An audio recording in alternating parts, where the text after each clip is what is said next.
주시는 하나님의 말씀은 고린도전서 13장 9절에서 12절까지의 말씀입니다. 다 함께 일어나셔서 하나님의 말씀을 경청하겠습니다. 우리는 부분적으로 알고 부분적으로 예언하니 온전한 것이 올 때에는 부분적으로 하던 것이 패하리라. 내가 어렸을 때에는 말하는 것이 어린아이와 같고 깨닫는 것이 어린아이와 같고 생각하는 것이 어린아이와 같다가 장성한 사람이 되어서는 어린아이의 일을 버려노라. 우리가 지금은 거울로 보는 것 같이 희미하나 그때에는 얼굴과 얼굴을 대하여 볼 것이요 지금은 내가 부분적으로 아나 그때에는 주께서 나를 아신 것 같이 내가 온전히 알리라. 이것은 하나님의 말씀입니다. 아멘. 타이포그래피 디자이너인 유지원 교수님이라는 분이 계시는데요, 그분이 글자 풍경이라고 하는 책을 지었습니다. 그 글자 풍경이라고 하는 책에는 이런 대목이 있습니다. 점 하나를 찍는다 라는 말이 있다. 그저 점 하나를 찍는다는 것이 무엇이 그리 대단할까? 점으로 자국이 남겨지기까지는 하나의 경로가 있을 뿐이지만 그 경로는 가지 않은 수많은 경로들에 대한 무수한 선택 가능성들을 무겁게 끌어안고 있다. 이것이 점 하나를 찍는다는 말의 의미이다. 이런 말을 썼습니다. 음악에서는 작은 점 하나가 딱 악보에 찍히면 그것이 음이 되고 그리고 그것이 모여 노래가 되죠. 문장을 종결하는 점 하나는 문장을 마무리 짓고 다음 문장을 시작하게 하면서 모이고 모여 책이 됩니다. 하나의 작은 점과 같은 씨앗은 땅에 심기어 결국에는 커다란 나무가 되죠. 이처럼 작은 점 하나일지라도 누군가에게는 인생을 결정할 기로가 되는 중요한 방점이자 위대한 도약을 위한 출발점이 되기도 합니다. 우리에게 한번 적용해 보죠. 어렵게 하나의 선택을 한 것을 점이라고 가정해 봅시다. 여러분들의 인생이 하나의 흰 바탕 종이인데 여러분들이 고민의 끝에 점이 하나가 찍힙니다. 그리고 또 다른 선택이 이어질 때마다 그 점이 하나씩 더해지기 시작합니다. 오늘 우리는 우리의 인생이라고 하는 종이 위에 어떤 점을 찍어야 하는지, 그리고 그 찍혀진 점들을 하나님께서는 어떻게 해석하고 있는지를 함께 나누어 보려고 합니다. 그리고 여러분들이 그동안 평생을 살아오면서 찍었던 수많은 점들이 여러분들에게 어떤 의미인가도 함께 생각해 보았으면 좋겠습니다. 점을 찍는다는 것이 의미가 있는 일이라는 것은 제가 방금 여러 이야기를 해드렸기 때문에 어느 정도 공감은 되실 것입니다. 근데 문제가 하나 있다면 우리는 우리의 앞일을 잘 모른다는 데에 있습니다. 내가 지금 찍은 이 점이 내 인생을 어떻게 바꿔놓을지 우리는 알지 못합니다. 지금 내가 찍은 점이 나에게 득이 될 것인가, 아니면 이것이 훗날 나에게 빗으로서 다시 꽂힐 것인가를 우리는 사실 잘 알지 못합니다. 예상하고 예측할 수는 있지만 완벽하게 알지는 못합니다. 그리고 특별히 이 점을 찍고 다음 저 점을 찍었는데 이 점과 이 점이 서로 상관이 없어 보일 때에는 어디에 더 강조점을 두어야 될까 고민하게 됩니다. 내가 주안점으로 두고 있는 그 점과는 다른 점들은 굳이 찍어야 되나? 라고 하는 생각이 들기도 하죠. 그리고 오히려 흰 바탕의 종이는 도대체 어디를 찍어야 잘 찍는 것인지를 잘 모르게 우리를 혼란스럽게 하기도 합니다. 미래를 알 수 있으면 참 좋으련만 내일 당장 일어날 일들을 알면 얼마나 좋을까 라고 하는 인간의 바람은 타임루프물이라고 하는 장르도 만들어내곤 했습니다. 오늘 찍은 이 점이, 아니면 10년 전에 내가 찍은 이 점이, 그 선택이 지금 나의 인생에 어떤 영향을 미쳤는지를 생각해 본다면 점을 찍는 일은 결코 쉬운 일이 아니다 라는 것을 생각해 볼 수 있을 거예요. 그것을 알 수 없기에 여러분들이 점을 찍는 그 순간에도요, 의심이 가득 담긴 채로 그냥 툭 찍게 되는 것이 우리의 모습인 것 같습니다. 그리고 또한 바쁜 현대사회는요, 우리에게 점을 잘 찍을 시간 자체를 잘 주지 않습니다. 점을 찍기도 전에 너 빨리 저기 찍어야 돼, 다른 사람 다 저기 찍고 있거든 라고 이야기하면서 우리를 재촉하면 우리는 생각을 하기도 전에 얼떨결에 거기에 점을 찍게 됩니다. 그러다 보니 이 점과 저 점이 서로 혼란스럽게 얽히고 설켜서 나중에 내가 언제 어디에 어떤 점을 찍었는지도 잘 생각나지 않게끔 혼란스럽게 되죠. 누군가의 외압으로 인해서 점을 찍는 경우도 있고, 다수가 은근히 그 점을 찍기 때문에 나도 발을 대듯이 점을 찍는 적도 있습니다. 또는 내가 이 점을 찍으면 반드시 손해를 볼 것이라는 걸 알고 있음에도 당장의 문제를 해결하기 위해서 돌이킬 수 없는 점을 찍기도 합니다. 그렇게 찍어놓은 점들이 너무너무 많아가지고 어디서부터 어떻게 시작되었는지, 어떻게 찍혀나갈지 도저히 파악조차 되지 않기도 합니다. 저도 이 말씀을 준비하면서 제 인생의 점들을 막 찍어보았습니다. 어떤 점은 크기도 하고 어떤 점은 작기도 하고 사방팔방으로 찍혀진 점들을 보면서 내 인생 진짜 혼란스럽다 라는 생각이 들기도 했고, 어떤 점은 잘못 찍은 것 같아서 수정을 하려고 덧칠을 하다 보니까 되게 덧칠을 하면 잘 안 그려지죠. 점이 점점 커지거나 아니면 내가 생각했던 점의 모양이 아니어서 굉장히 지우고 싶은데 라는 생각이 들 만큼의 저의 선택도 있었습니다. 계속해서 점에 대한 이야기를 하고 있는데요, 기독교인들은 그럼 어떻게 생각하는 사람들일까? 기독교인들은 특이하게도 하나님의 말씀에 근거하여서 이 모든 점들이 다 주님 안에서 연결된다고 하는 믿음을 갖고 있습니다. 이게 제 생각이 아니고요, 하나님의 말씀에 근거하여서 이런 생각들을 발전시켜 나가곤 합니다. 로마서 8장 28절 말씀을 함께 한번 읽어보겠습니다. 우리가 알거니와 하나님을 사랑하는 자 곧 그의 뜻대로 부르심을 입은 자들에게는 모든 것이 합력하여 선을 이루느니라. 아멘. 이것은 단순히 이 사람과 이 사람이 마음을 모아서 협업을 하였다라고 하는 의미로도 해석될 수 있지만, 그의 뜻대로 부르심을 입고 하나님의 사랑을 힘입은 자는 내가 찍었던 모든 점과 점들이 다 연결되어 합력하여 선을 이룬다 라고 하는 의미로 받아들여도 무방할 겁니다. 내가 인생에서 찍었던 모든 점들이 그냥 점과 점을 나열하고 흩뿌려지는 점들로 남는 것이 아니라, 어떤 하나의 완벽한 점을 만들지 못하고 파편처럼 흩어지게 점이 찍혀 있을지라도 선하신 주님께서 우리의 모든 점들을 모으고 모아 하나의 모퉁이돌을 만들어 주신다는 것이 기독교인들이 가지고 있는 아주 오래된 믿음 중에 하나입니다. 내가 했던 신앙적인 행동, 누군가를 위해 했던 희생이나 누군가를 위해 중보했던 경험들, 내 시간을 들여서 누군가를 돕거나 누군가를 위하여서 나의 인생의 아주 중요한 부분을 떼어주면 그런 것들이 다 낭비고 필요 없는 것이 아니라 하나님의 거대한 그림 안에서 이 모든 점들이 연결되는 순간을 반드시 보게 될 것이다 라고 하는 것이 성경이 우리에게 말하고 있는 희망입니다. 나는 그냥 점들을 찍었고 그것이 다 혼란스럽게 흩어져 있다 라고 생각할지 모르지만, 하나님께서는 이 모든 점들을 하나로 연결시켜 주시고 이것을 통해 나라고 하는 사람을 아름답게 빚어가신다.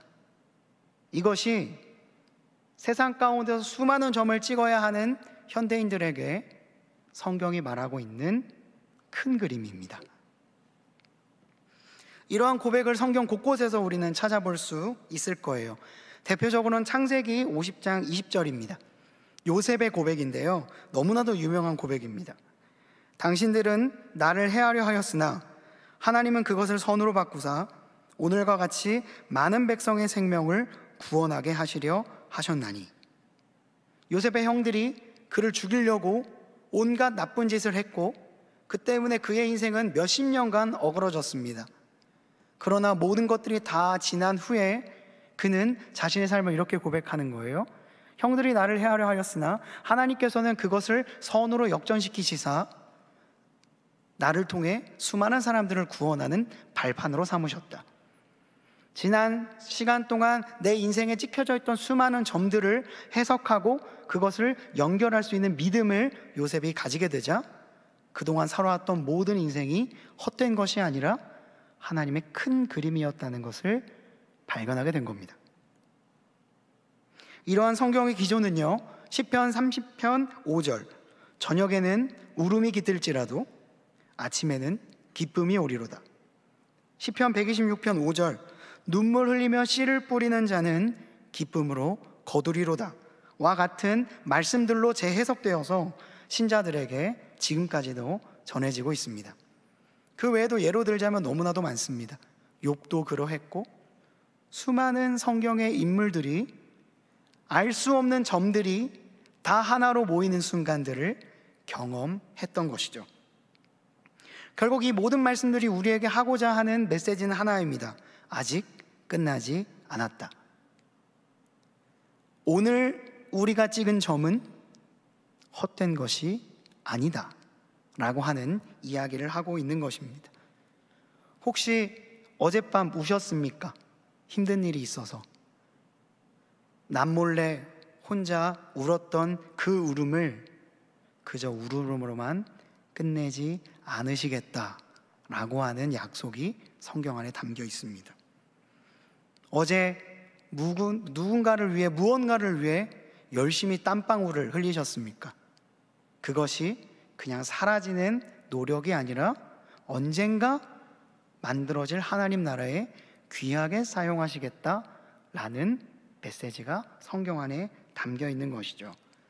주님을 의지하며 나아갈 때 모든 것이 합력하여 선을 이룰 것이다 라고 말씀하고 있습니다.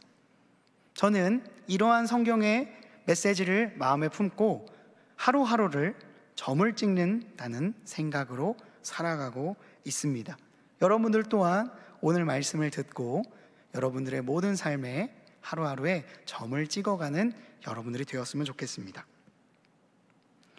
흔히요, 기독교의 가장 큰 가치를 믿음과 소망과 사랑이라고 말합니다. 그런 가치를 세상 가운데서 실현하려고 하다 보면요, 보람되는 순간들은 많지만 부담되는 순간이 더 많은 것 같습니다.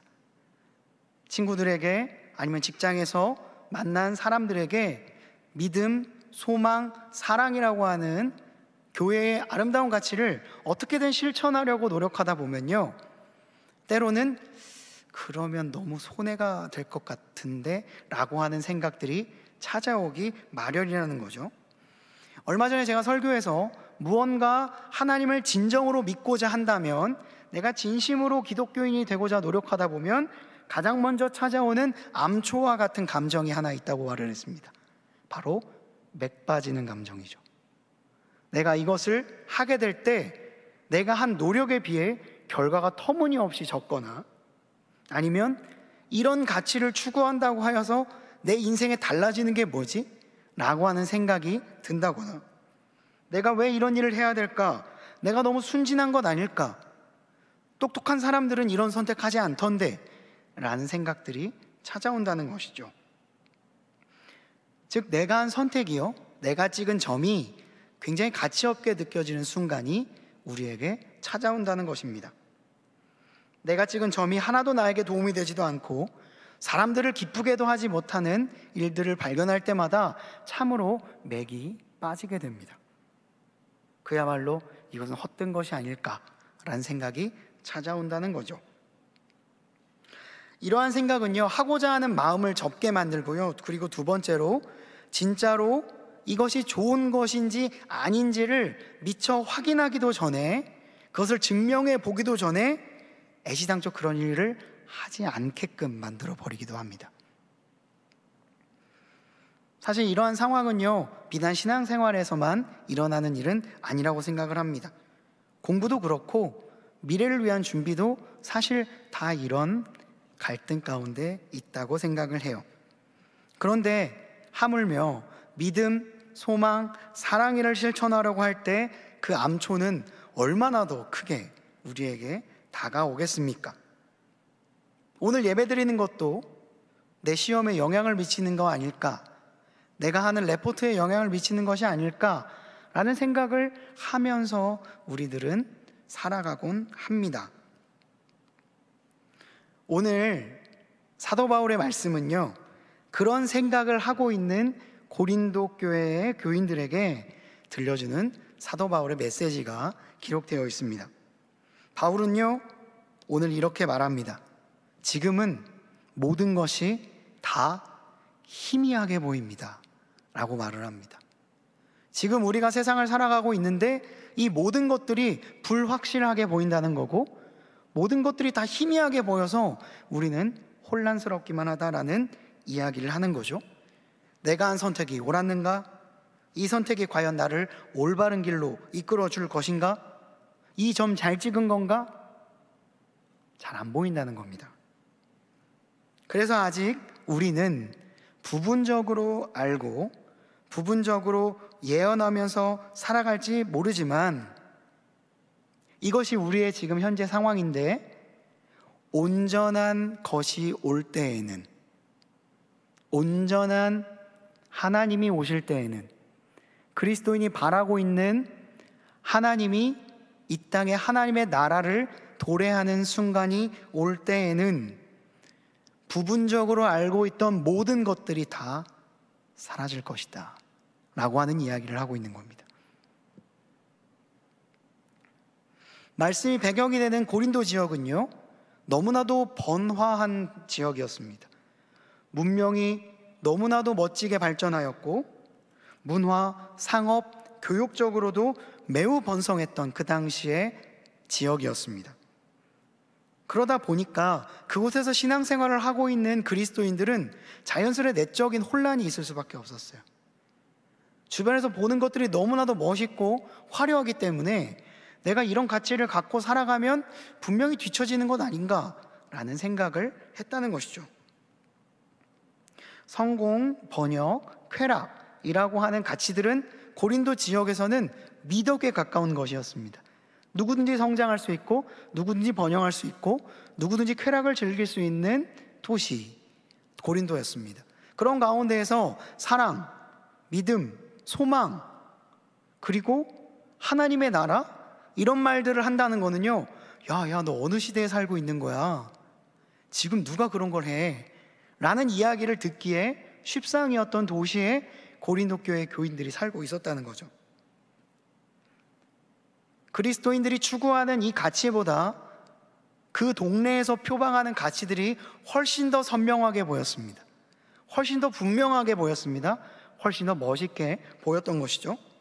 그래서 그 안에서 나는 어떤 걸 선택해야 되지? 어떤 점을 찍어야 되지? 고민하는 이들이 고린도 교회의 교인들이었어요. 그러다 보니 교회 안에 늘 시끌시끌한 문제가 있었습니다. 그런 세상의 번영과 성공의 가치를 교회로 가지고 와서 지금 기독교 이렇게 하면 안 됩니다. 그들과 함께 손잡아서 우리도 그들의 발을 맞춰야 됩니다 라고 하는 사람들이 있었고, 고린도에서는 통했는데 왜 교회에서는 이게 통하지 않느냐며 울상인 사람들도 있었던 거예요. 그런 수많은 그리스도인들에게 바울은 해줘야 될 이야기가 있었던 겁니다. 그래서 오늘 이런 말을 기록하고 있는 거죠. 당시의 그리스도인들은 그리스도의 사랑으로 자신의 시간을 내어놓고 타인을 위해 헌신할 뿐만 아니라 서로를 위해 목숨을 바치는 일까지 하고 있었습니다. 그들이 추구하는 하나님의 나라는 나만을 위해 사는 것이 아니라 다른 사람들과 함께 동역하며 오히려 헐벗고 굶주린 이웃들을 돕고 자신의 것을 내어주는 것을 아름다운 가치로 삼고 있었던 것입니다. 그런 사람들에게 고린도에 살고 있는 사람들이 이렇게 물었을 겁니다. 너희는 도대체 왜 그런 선택을 하고 있는 거야? 너희는 뭘 얻으려고 이런 일들을 하고 있는 거야? 시간 안 아까워? 이런 이야기들을 하는 거죠. 너희는 왜 너희의 시간을 들이고 심지어 너희의 목숨을 바쳐가면서 남을 돕는 것이냐? 너희가 말하는 그리스도의 사랑이라는 것이 도대체 무엇을 주기에 너희는 그런 삶을 살고 있는 거야?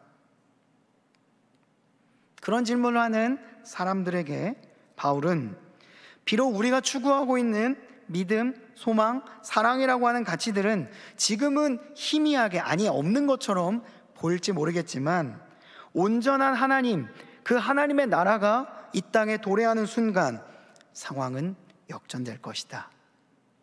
그리고 잠깐 있다가 없어질 이 세계 말고 영원토록 우리에게 예비된 하나님의 나라가 오면 지금 있는 것들은 만족의 축에도 못 끼게 될 것이다 라는 이야기를 하고 있는 것이죠.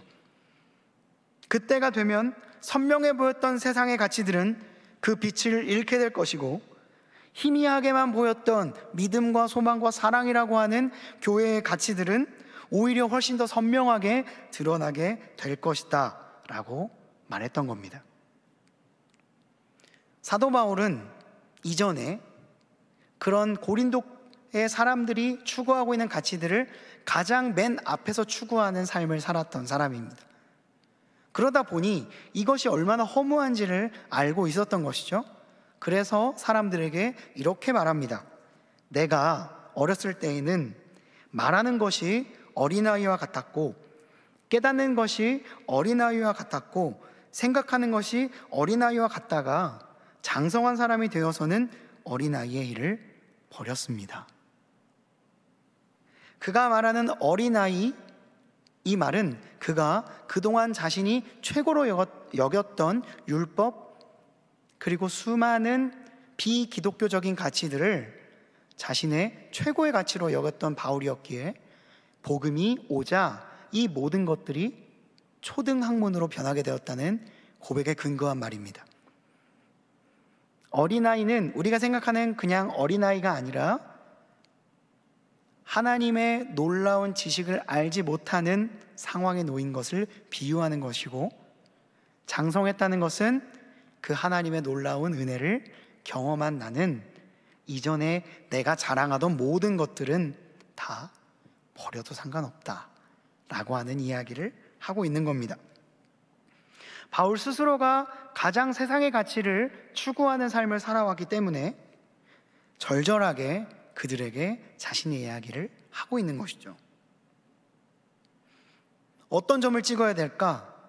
내가 지금 찍은 이 믿음, 소망, 사랑의 점들이 헛된 것이 아닐까라고 생각하고 있는 사람들에게 바울은요, 아니야, 네가 지금 희미하게 보여서 그래.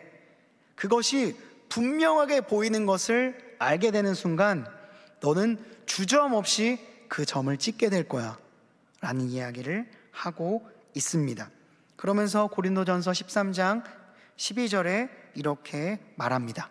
우리가 지금은 거울로 보는 것 같이 희미하나 그때에는 얼굴과 얼굴을 대하여 볼 것이요 지금은 내가 부분적으로 아나 그때에는 주께서 나를 아신 것 같이 내가 온전히 알리라. 우리의 인생을 우리는 사실 잘 모릅니다. 어떻게 흘러갈지, 내가 50대가 되었을 때 나는 어떤 삶을 살게 될지 예상은 할 수 있지만 사람의 인생은 한치 앞을 모르는 것이 사실입니다. 그러나 주님을 붙잡고 있으면 그 주님 안에서 믿음으로 점을 찍어 나가면 훗날 그것이 어떤 점이었는지, 그리고 이것이 지금 나의 인생에 어떤 영향을 끼치게 되었는지를 더 분명하게 볼 수 있는 순간이 반드시 오게 될 것이다. 사도 바울은 확신하고 있는 것입니다. 그리고 그동안 찍었던 점과 점들이 점점 선이 되는 역사가 일어나게 될 것이고, 그때에 우리는 점점 더 선명한 우리의 블루프린트를 보게 될 것이다 라고 하는 것을 이야기하고 있는 것입니다. 제가 이런 생각을 계속하고 있다 보니 한 지체가 예상치 못한 취업을 하게 되었다는 이야기를 듣고, 이게 내가 생각했던 것과는 좀 다른데 라는 생각을 하고 있을 때 저에게 이런 카톡을 보내서 제가 답변을 이렇게 한 적이 있습니다. 네. 거의 뭐 연결 뭐 이런 말을 하고 있는 건데요, 우리가 찍었던 점들이 다 모여서 선이 될 테니 지금 내가 하는 그 일이 우리와 그다지 상관없는, 나의 인생에 그다지 상관없는 일일지라도 그 경험은 너의 인생에 있어서 너무나도 중요한 경험이 될 거니까 일단 믿고 가보자 라고 하는 이야기를 했던 겁니다.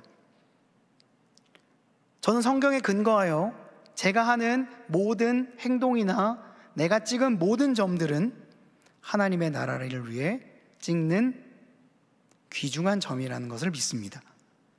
혹시 여러분들은 여러분들의 인생을 돌아보았을 때 내가 찍은 점들이 어떻게 보이시나요? 그때 그걸 했으면 안 되는데, 그때 그 선택은 아니었어, 그것 때문에 내가 지금 이렇게 된 거야, 혹시 생각하고 있지 않으십니까? 그러나 우리가 행여나 잘못 찍었을지라도 인간이기 때문에 그 점을 예상치 못한 좌표에 찍었을 수도 있잖아요.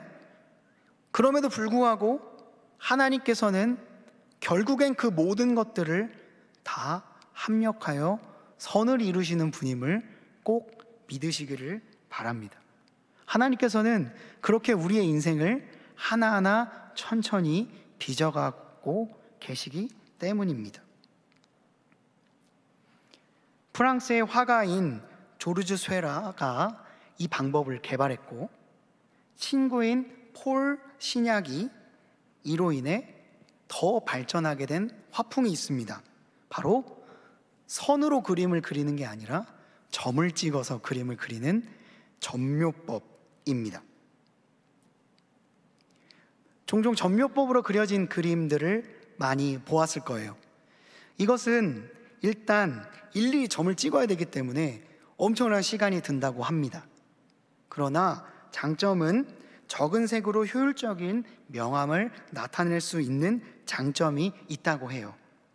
한 사람의 인생을 그림으로 비유한다면 우리의 인생이 그려지는 방법은 아마도 점묘법이 아닐까라는 생각을 해봤습니다.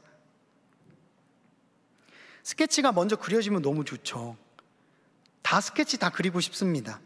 그리고 내가 그릴 그림이 어떤 건지를 어렸을 적부터 다 설계해 놓고 그거대로 한 몇십 년 딱 살아서 완성하면 너무 좋습니다. 하지만 모두가 그렇게 살 수가 없고, 심지어 그렇게 살 수 있는 사람이 정말 있는가라는 생각을 하기도 합니다. 내가 가야 할 길 방향이 다 정해져 있고 무엇보다 그것이 확실한 것을 우리에게 보증해 준다면 너무나도 좋겠지만 우리의 인생은 정말 한 치 앞을 알 수가 없습니다. 지금 엔데믹이 된 것도 약간 의아한데 언제 또 팬데믹이 될지 모르는 것이 우리의 삶 아니겠습니까? 그래서 우리는 알지 못하지만 계속해서 점을 찍는 것 같아요. 그렇게 하루하루를 보냅니다. 이 점을 계속 찍다 보면 이 그림이 어떻게 그려질지, 이게 내가 생각했던 그 모습대로 그려질지, 사람들에게도 인정받고 스스로에게도 만족을 줄 수 있는 그림이 될지 사실 잘 모르면서 찍고 있는 거죠. 아니면 다 그렸는데 다 그리고 나서 보니까 평범하기 그지없거나, 아니면 이게 뭐야? 라고 누군가가 말할 만큼 그런 그림이 되면 어떡하지? 라는 생각이 우리에게 찾아오지만 그래도 점을 계속 찍고 있는 것이 우리의 삶인 것 같습니다. 2019년 10월 28일 주일 저녁 7시에 저는요 스위스에서 독일 디셀도르프에서 사역을 마치고 스위스로 집으로 돌아가는 비행기를 타고 있었습니다. 제가 그때 스위스에 잠깐 살았는데 그때 비행기를 타고 주일날 사역을 했었거든요. 돈이 많아서는 아니었습니다. 그런데 매일 주일마다 7시마다 비행기를 타고 가는데요, 창밖을 이렇게 보고 있는데 날씨가 너무 흐린 거예요. 안 그래도 유럽은 많이 흐리잖아요. 궂은 날씨로 인해서 앞이 잘 보이지 않는 겁니다. 두꺼운 구름이 층층이 쌓여가지고 시야가 완전히 가려진 채로 비행기가 레이더를 보면서 앞으로 아마 가고 있었을 거예요. 근데 이 비행기가 마치 내 모습처럼 느껴져서 굉장히 좀 서글퍼졌습니다. 제가 그때 당시에 앞으로 몇 년간의 삶을 결정지을, 더욱이 가족의 생존을 결정할 아주 중대한 선택을 기로에 놓여 있었기 때문입니다. 그래서 지금 상황과 이 비행기가 너무나도 비슷하게만 느껴졌습니다. 답답한 마음을 달래기 위해서, 그렇다고 이렇게 한숨만 푹푹 쉬고 있을 수는 없기에 이 혼란스러운 감정을 좀 정리를 해야겠다라고 해서 노트북을 열고 그 감정을 글로 기록했습니다. 그 내용을 좀 제가 읽어드리면서 말씀을 이어가려고 합니다. 정말 나는 나의 앞길을 알 수 없구나. 그 선택이 어떤 결과를 초래하게 될지 짐작만 할 수 있을 뿐 전혀 알 수가 없구나. 그럼에도 불구하고 나는 지금 한 선택을 해야만 하는데, 피하고 싶어도 피할 수 없는 이 선택의 순간은 나에게 오늘도 놓이고 있구나. 하던 하지 않든, 직진하든 후진하든, 취하든 놓아버리든, 부딪히든 도망치든, 어떤 것이든 나는 지금 선택을 해야만 한다. 선택 앞에서 내가 계속 멈칫하게 되는 이유는 선택들이 대개 안전이 보장되어 있지 않기 때문이다. 그래서 인간은 스스로에게 끊임없이 되묻는다. 나 잘 선택한 건가? 이거 맞는 건가? 우리를 더 곤욕스럽게 하는 것은 단순히 선택한 그 행동뿐만 아니라 그 선택 이후에 우리에게 다가오게 되는 책임이다. 더욱이 내가 한 선택이 가족들의 앞길을 바꿔놓는다는 생각만 하면 마음이 짓눌려서 답답해서 죽을 것만 같다. 물건의 값이 있듯 선택에는 책임이 따른다. 이처럼 선택은 필연적으로 우리 앞에 서지만 아주 작은 선택도 절대 허투루 할 수 없기 때문에 나는 늘 선택의 순간 앞에서 초심자가 되어버린다. 그것이 나의, 그리고 우리 모두가 겪고 있는 슬픈 숙명이다.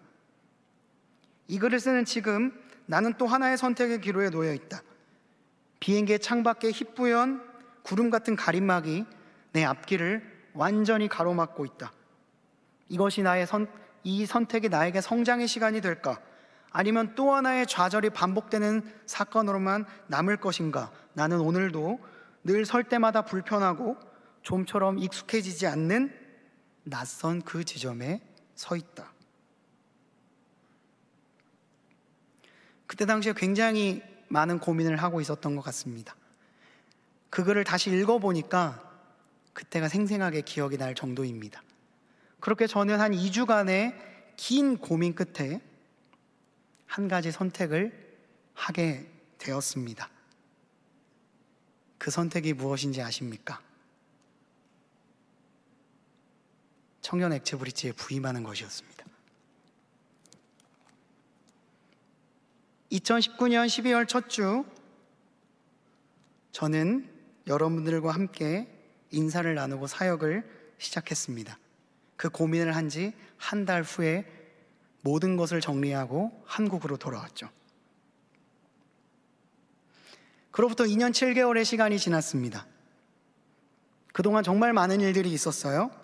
정말 행복하고 보람된 순간들도 많이 있었지만 정말 두렵고 긴장되고 도망가고 싶은 순간도 많이 있었습니다.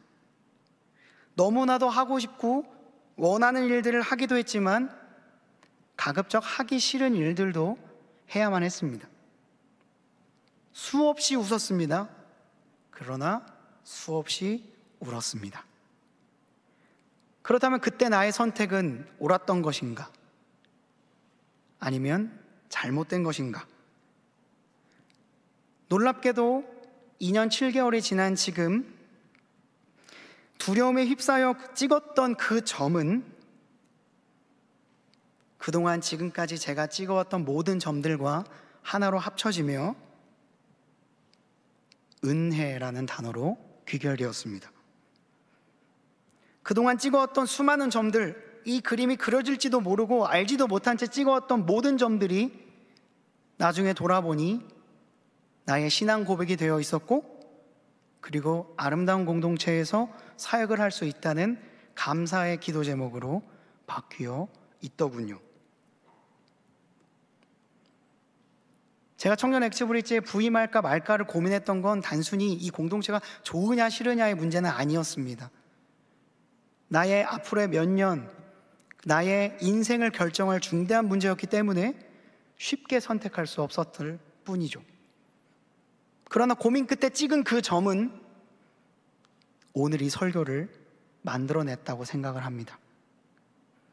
때로는 기쁨으로, 때로는 억지로 찍었던 그 점은 나의 인생을 가로막는 암초가 된 것이 아니라 나의 인생을 한 번 더 되돌아보게 하고, 그리고 그동안 나의 인생 가운데 인도하셨던 하나님을 발견하게 하는 아름다운 점이 되어 있었습니다. 일일이 다 찍어야 됐기 때문에 오래 걸렸지만 점묘법으로 찍어낸 우리의 신앙은 적은 물감, 적은 색을 가진 우리였지만은 우리의 화가 되신 주님으로 인해 더 풍성한 명암을 만들어낼 수 있었습니다. 비록 우리의 능력 부족으로 잘못된 점을 찍을 수 있습니다. 그리고 예상치 못한 변수의 등장으로 내가 다른 곳에 점을 찍을 수도 있을 겁니다. 그러나 적어도 믿음, 소망, 사랑이라고 하는 가치를 마음에 품고 찍은 점은 결코 헛되이 찍힌 점이 아니라는 것을 여러분들 반드시 기억했으면 좋겠습니다. 그때에 하나님의 나라가 도래하는 그때에 마가복음 4장 30절에서 32절의 말씀은 그 점을 찍었던 우리에게 일어날 일에 대해서 이렇게 말씀하고 있습니다. 우리가 하나님의 나라를 어떻게 비교하며 또 무슨 비유로 나타낼까? 겨자씨 한 알과 같으니 땅에 심길 때에는 땅 위의 모든 씨보다 작은 것이로되 심긴 후에는 자라서 모든 풀보다 커지며 큰 가지를 내나니 공중의 새들이 그 그늘에 깃들일 만큼 되느니라.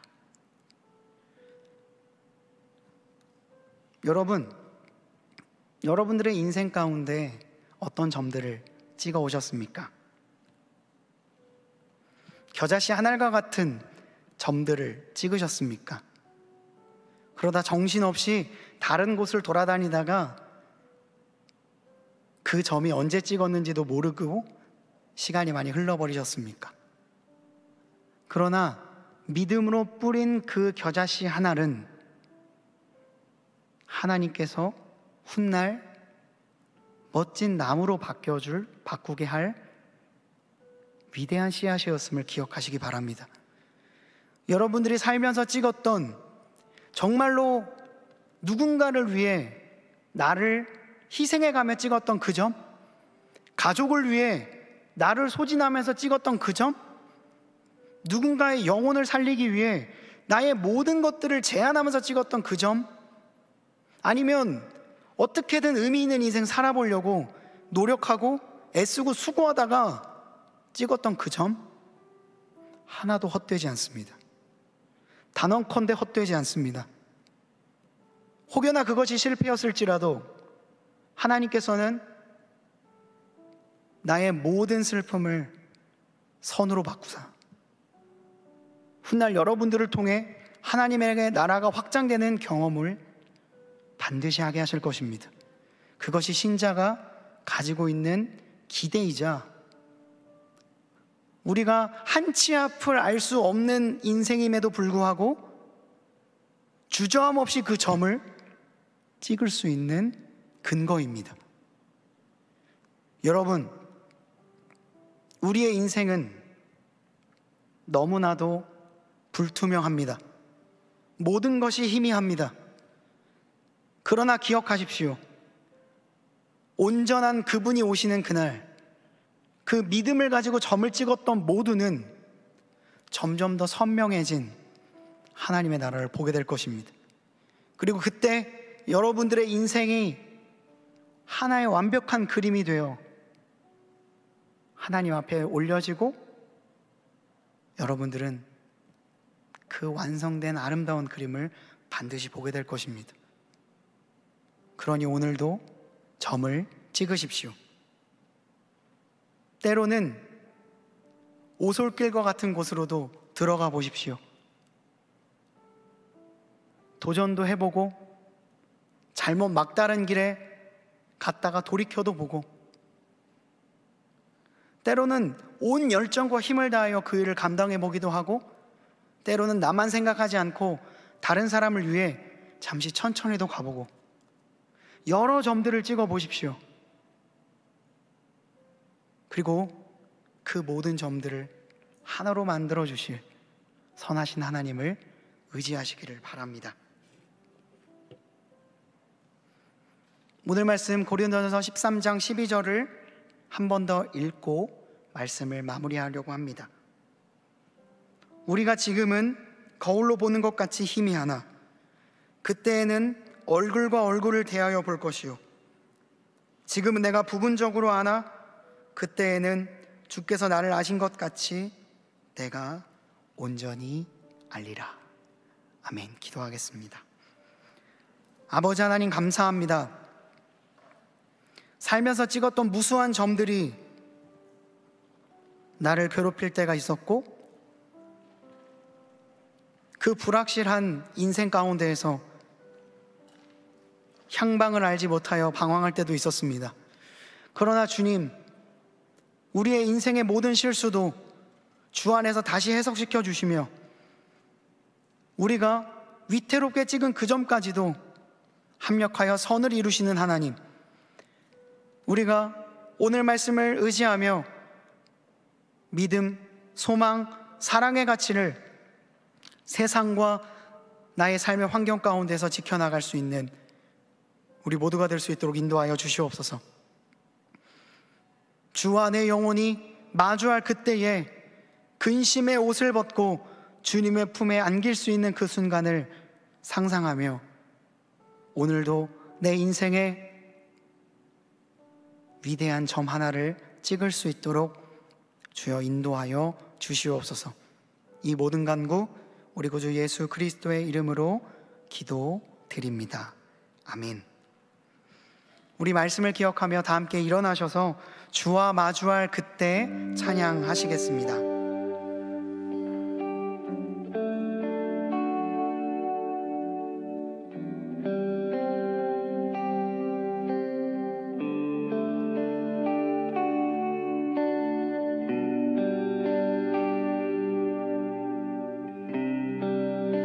우리 가사를 생각하며 우리의 영혼을 빚으실 주님을 기대하며 찬양합시다. 영원한 시간을 빚으시고 영원한 시간을 빚으시고 영원한 생명을 놓으신 주, 한낮 숨결 같은 세월을 딛고 당신의 오심을 기다리네.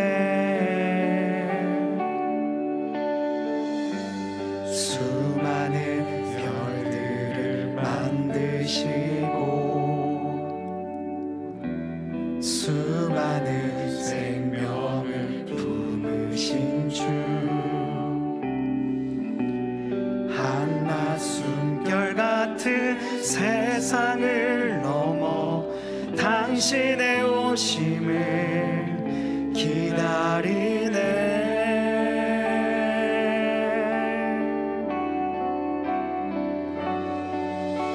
주와 내 영혼이 서로 마주할 그때에 때에 근심의 옷을 벗고 영혼을 살리. 주와 내 영혼이 서로 마주할 그때에 고뇌의 옷을 벗고 영혼을 누리리 누리리 누리리. 우리 다시 한번 찬양하겠습니다. 영원한 시간을 빚으시고 영원한 생명을 모으신 주, 한낮 숨결 같은 세월을 딛고 당신의 오심을 기다리네. 수많은 별들을 만드시고 수많은 생명을 부르신 주, 한낮 숨결 같은 세상을 넘어 당신의 오심을 기다리네. 우리 함께 고백합시다. 주와 내 영혼이, 주와 내 영혼이 서로 마주할 그때에 근심의 옷을 벗고 영혼을 살리. 주와 내 영혼이 서로 마주할 그때에 고뇌의 옷을 벗고 영혼을 누리. 주와 내 영혼이, 주와 내 영혼이 서로 마주할 그때에 근심의 옷을 벗고 영혼을 살리. 주와 내 영혼이 서로 마주할 그때에 고뇌의 옷. 우리 다시 한번 찬양합시다. 주와 내 영혼이, 주와 내 영혼이 서로 마주할 그때에 근심의 옷을 벗고 영혼을 살리. 아멘. 주와 내 영혼이 서로 마주할 그때에 고뇌의 옷을 벗고 영혼을 누리리 누리리. 우리 함께 기도합시다.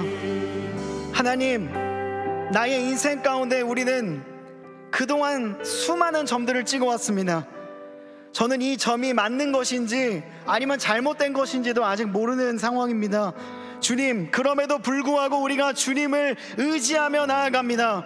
모든 것이 합력하여 선을 이루실 주님, 지금은 희미하게 보이나 주님이 오시는 그날 모든 것들이 분명하게 드러나고 모든 점들이 모여 선이 되며 점점 더 선명한 주님의 은혜가 드러날 수 있는 그 순간을 우리가 꿈꾸며 나아가겠습니다라고 이 시간 마음을 다하여 주님께 기도하도록 하겠습니다. 기도합니다. 아버지 하나님, 주님 감사합니다. 나의 삶 가운데에 있었던 수많은 일들을 기억합니다. 정말 기억하고 싶지 않았던 기억들까지도 주님 안에서 바뀔 수 있나 하는 기억마저도 주님 앞에 내어놓고 나아갑니다. 그때 그 기억이 나에게 너무나도 큰 트라우마였다면 주여, 그 트라우마의 자리에서 회복의 역사가 일어나게 하여 주시고 모든 것을 선으로 바꿔서 우리의 삶 가운데 새로운 변화를 꾀하는 주님의 능력이 우리 모두에게 임하길 원합니다. 지금은 희미하게 보일지 몰라도 하나님의 은혜 가운데에서 이 모든 것들이 재해석되는 순간을 우리에게 허락하여 주옵시고 그때 무심코 찍었던 그 점마저도 하나님의 나라를 위해 사용하시고 나를 통해 하나님의 나라가 확장되는 역사를 만들어 가실 주님을 기대하며 오늘 이 시간 믿음과 소망과 사랑의 점을 찍을 수 있는 우리 모두가 될 수 있도록 주여 함께하여 주시옵소서. 아버지 하나님, 우리가 마음을 다해 주님을 찬양합니다. 아버지 하나님, 주님, 우리의 마음 가운데에 가지고 있는 모든 생각들마저도 주님 합력하여 선을 이루는 주님께서 새롭게 빚어주실 줄로 믿습니다. 주님의 마음에 합당한 자로 빚어질 수 있도록 우리의 마음을 열어주시고, 오늘도 주님을 의지하여 나의 삶에 점을 찍을 수 있도록 인도하여 주시옵소서. 우리 다시 한번 찬양합니다. 주와 마주할 그때, 주와 내 영혼이 서로 마주할 그때에 근심의 옷을 벗고 영혼을 살리. 주와 내 영혼이 서로 마주할 그때에 고뇌의 옷을 벗고 영원을 누리리.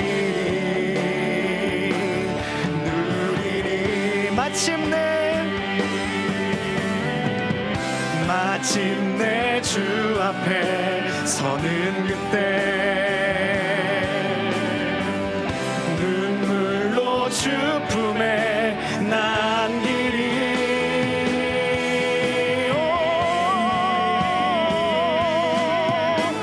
주와 내 영혼이 서로 마주할 그때에 근심의 옷을 벗고 영원을 살리. 아멘 아멘 아멘.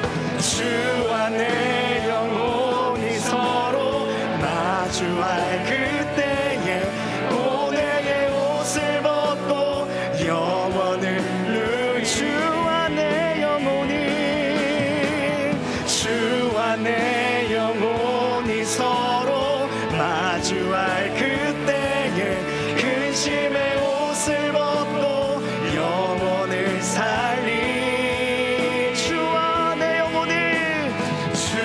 내 영혼이 서로 마주할 그때에 고뇌의 옷을 벗고 영혼을 누리리. 우리 목소리로 찬양합니다. 주와 내 영혼이 서로 마주할 그때에 근심의 옷을 벗고 영혼을 살리.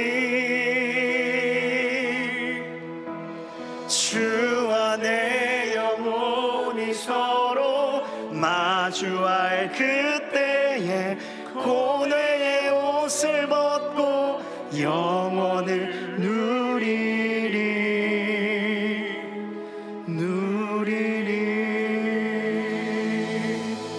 아멘. 우리 6월에 이달의 말씀을 함께 선포하시겠습니다. 십자가의 도가 멸망하는 자에게는 미련한 것이요 구원을 받는 우리에게는 하나님의 능력이라. 아멘.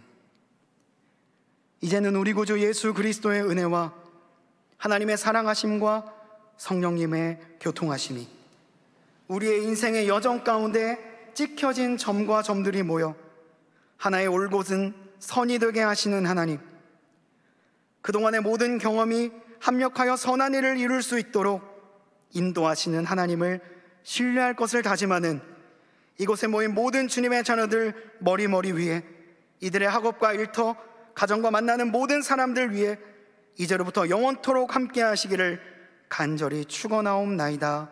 아멘.